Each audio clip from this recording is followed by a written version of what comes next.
heavily guarded hospitals, the government here wants to keep visitors out and its shameful secrets in. A failed economy, now being crippled by American sanctions, has starved hospitals of drugs and the very necessity of life itself, food. Like us, it's smuggled in by volunteers.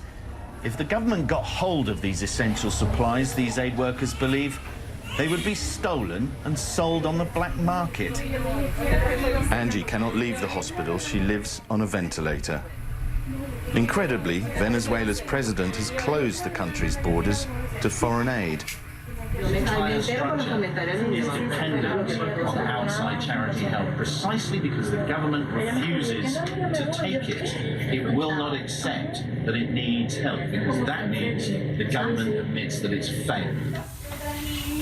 Antonella is 6 and she has a tumour in her neck. She's terminally ill and there are no cancer drugs to buy her a little extra time. It's her mother, though, who's getting treatment today. She fainted from lack of food when she arrived at the hospital. Now she's recovering on a drip. It's just saline solution. So this handout is just in time. In every room here, small donations are welcome. Staff here tell us that only 3 of 18 operating theatres are working, that this is the only paediatric surgical unit left in the capital, and that 500 children are on its waiting list.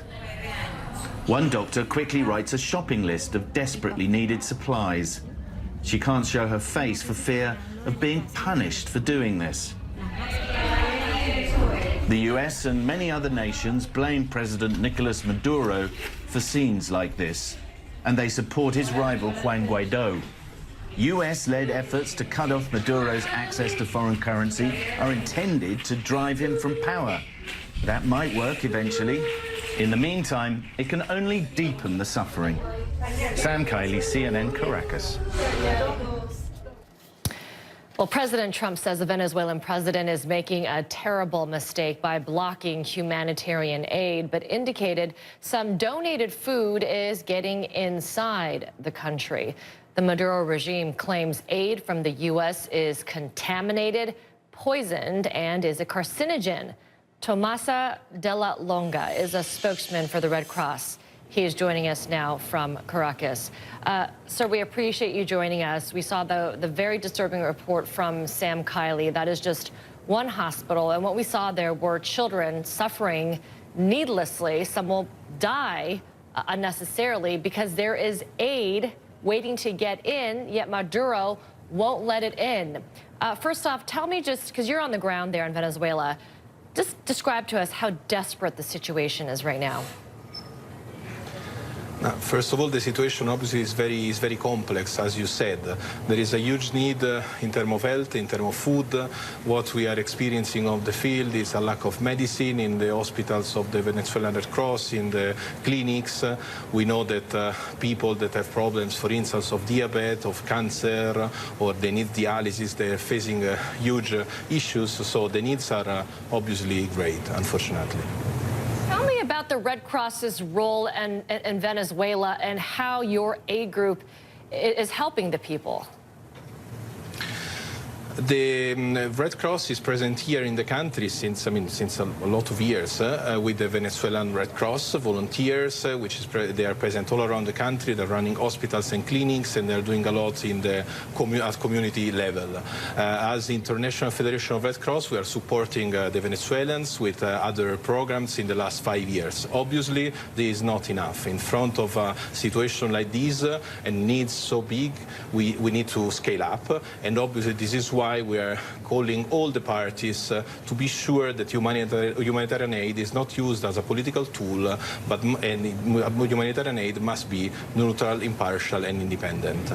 And if you can give us some more specific examples as to the help that the people need and the help that the Red Cross in Venezuela is giving. I mean, just explain specifically what the day-to-day life is like for a typical Venezuelan, what kind of meals they're getting, how they're suffering. Look, the problem here in Venezuela, this is a very complex situation which is not just started a few weeks ago. These countries went through a very difficult economical situation. People are, lack of food and malnutrition is something that is going on in the last month and sometimes also years. So the daily life of Venezuelans is very, very bad. You can see it easily where, for instance, streets are becoming empty after 6 o'clock in the afternoon, and even Caracas is becoming a kind of ghost town. People are concerned of what could happen the day after.